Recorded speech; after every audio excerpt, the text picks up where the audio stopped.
इस परिकल्पना के अनुरूप ये जो कैंपस बना है, मुझे बहुत खुशी हुई है और मैं सौभाग्य मेरा मैं गिनता हूँ। कानून के इस विश्वविद्यालय पर आज देश में एक प्रतिष्ठित कानून विश्वविद्यालय एक गुजरात में जो स्थापित हुई है, इससे गुजरात की भी प्रतिष्ठा बढ़ी है। आज देश को आवश्यकता है कि विकास एवं न्याय की एक समांतर प्रक्रिया है। किसी भी समाज, उसका विकास यदि न्याय व्यवस्था और न्याय व्यवस्था की ताकत उसके प्रभावित होता है। किसी भी समाज का विकास तब तक पूर्ण नहीं होता जब तक न्याय व्यवस्था काबिल और ताकतवर न हो। लोकतंत्र में 4 पिलर हैं और हमारे देश ने लोकतंत्र को स्वीकारा है। चर्चिल ने एक बार बताया था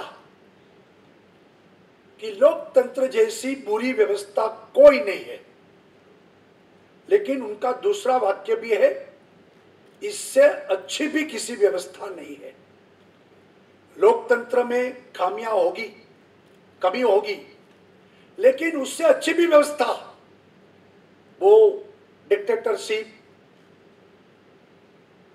राजाशाही, लश्करवाद, इससे अच्छी चीज नहीं है। सिर्फ लोकतंत्र ही ठीक व्यवस्था है और हमारा देश ने, हमने संविधान में ये व्यवस्था स्वीकारी है और उसका 4 पहलू है।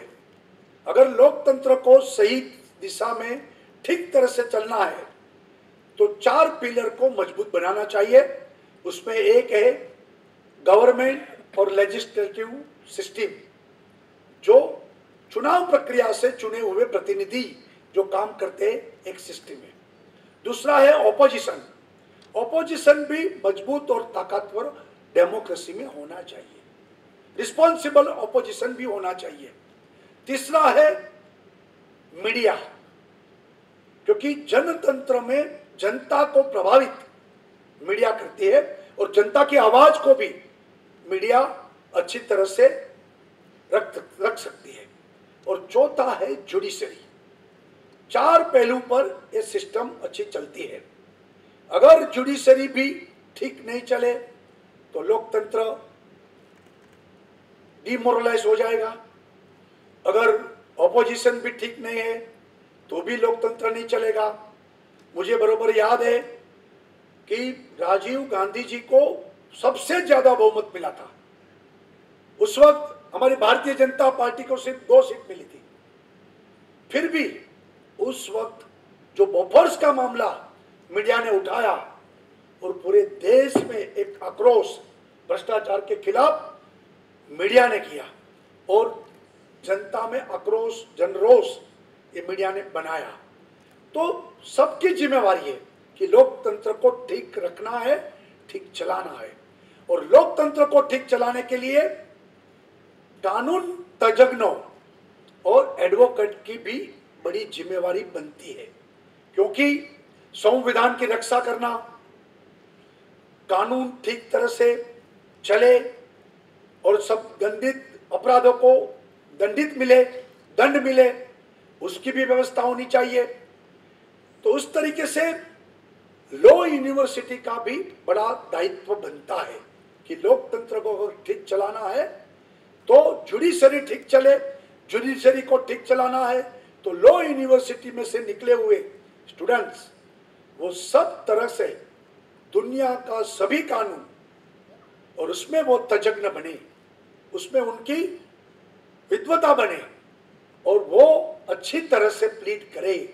और अंते justice for all, appeasement for none, ये हमारा मंत्र है कि सबको न्याय मिलना चाहिए, न्याय सरलता से मिलना चाहिए।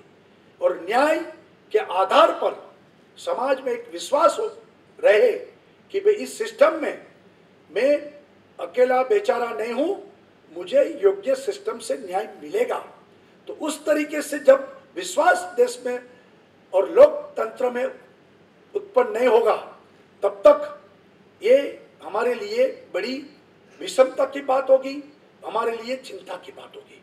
और इतना बड़ा देश, 125 करोड़ से ज्यादा हमारी जनसंख्या, भात भात के जात जात के सिस्टम, यानी कि अलग भाषा अलग वेश, फिर भी अपना एक देश।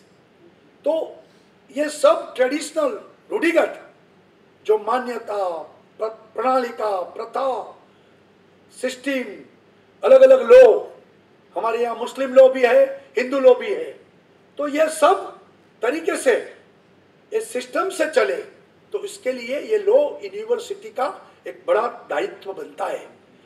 मैं ये जो आपने यूनिवर्सिटी की सीढ़ी बताई, तो मैं सोच रहा था कि जितना कितना एक्ट्स बना है अलग अलग, वो एक्ट और उसके आधार पर सब व्यवस्था बनी है, और व्यवस्था के लिए हमें तजगना चाहिए, और उसमें law, bachelor law, double graduate, उसके आधार पर पीएचडी करने वाले, एलएलएम करने वाले, ये सब लोग, उसका भी फोर्स हमें चाहिए। जिस तरीके से पशु पंखी के लिए भी हमारे यहाँ वाइल्ड लाइफ एक्ट है, हमारे यहाँ मिलिट्री के लिए भी अलग कानून है, हमारे यहाँ नेवी के लिए भी और समंदर के लिए भी अलग कानून है, हमारे यहाँ एनवायरनमेंट के लिए भी अलग कानून है, हमारे यहाँ एयर और स्पेस में भी अलग कानून है, हमारे यहाँ इंटरनेशनल लॉ भी हमारे लिए आवश्यकता है, उसका भी तजगना चाहिए। हमारे लिए यहाँ जीएसटी, इनकम टैक्स, कॉमर्शियल, सेक्टरियल, ये सभी उनका भी एक्ट है और उनके लिए भी तजगना चाहिए। ह्यूमन राइट्स के लिए भी चाहिए। हमारे यहाँ एक्सीडेंट क्लेम, उनके लिए भी अलग व्यवस्था होनी चाहिए। हमारे यहाँ copyrights, corporate, cooperatives, cyber crime, ये सब जो नए नए आयाम है, और इसके लिए लॉयर हमें चाहिए कि जो उसका सूक्ष्म तरीके से उसका अभ्यास हो, तजगना हो, और जस्टिस फॉर ऑल, सबको न्याय मिले, उस व्यवस्था में ये लॉ यूनिवर्सिटी का सबसे ज्यादा योगदान है। और मैं मानता हूं, मैंने भी एलएलबी किया है, लेकिन उस वक्त हमारे जमाने में ग्रेजुएट, बीए, बीकॉम, बीएससी, फिर दूसरा क्या, तो फिर आगे लॉ करो। और लॉ करते हुए बहुत सारे लोग ने वकालत भी नहीं की, बहुत सारे लोग, और पॉलिटिक्स में तो ज्यादा से ज्यादा लॉयर लोग हैं। और गांधी जी भी एडवोकेट थे, बैरिस्टर थे, सरदार वल्लभ भाई पटेल भी लॉयर थे। और गुजरात में, गुजरात के लिए सर्वोच्च न्यायालय के सर्वप्रथम मुख्य न्यायाधीश हमारे गुजराती हरिलाल कणिया भी थे। तो ये लॉ सब करते थे, लेकिन लॉ यूनिवर्सिटी नहीं थी हमारे वक्त। आज लॉ यूनिवर्सिटी भी है। नरेंद्र भाई ने सबसे बढ़िया काम गुजरात की डेवलपमेंट के लिए स्पेशल यूनिवर्सिटी, स्पेशलाइजेशन करने के लिए फॉरेंसिक यूनिवर्सिटी, आज दुनिया में उनकी चर्चा है। बाहर से लोग वहां सीखने के लिए आते हैं, और गवर्नमेंट के लोग भी फॉरेंसिक साइंस सीखने के लिए हमारी फॉरेंसिक यूनिवर्सिटी में आते हैं। जरूरत थी, और नरेंद्र भाई का विजन था, और उन्होंने डेवलप किया। ये लॉ यूनिवर्सिटी भी नरेंद्र भाई का विजन कि गुजरात में अच्छी लॉ यूनिवर्सिटी होनी चाहिए, कि इस विश्वविद्यालय से निकले हुए विद्यार्थी लॉ में एक अथॉरिटी बने। ये एक उनकी कल्पना थी। और आने वाले दिन में जितना भी विकास होगा, उसके साथ कानून की भी आवश्यकता होगी। कानून ठीक चलेगा तो विकास होगा, तो इसके लिए भी तजगना चाहिए। तो लॉ यूनिवर्सिटी बनाई। पेट्रोलियम का जमाना है, तो पेट्रोलियम यूनिवर्सिटी बनाई। हमने अभी मरीन यूनिवर्सिटी के लिए रिजोल्यूशन पास किया। एग्रीकल्चर में भी ऑर्गेनिक यूनिवर्सिटी, वो भी हमने अभी पारित किया। तो एजुकेशन में भी चाइल्ड यूनिवर्सिटी, जब मैं मुख्यमंत्री बना तो मैंने सोचा कि चाइल्ड यूनिवर्सिटी में क्या है।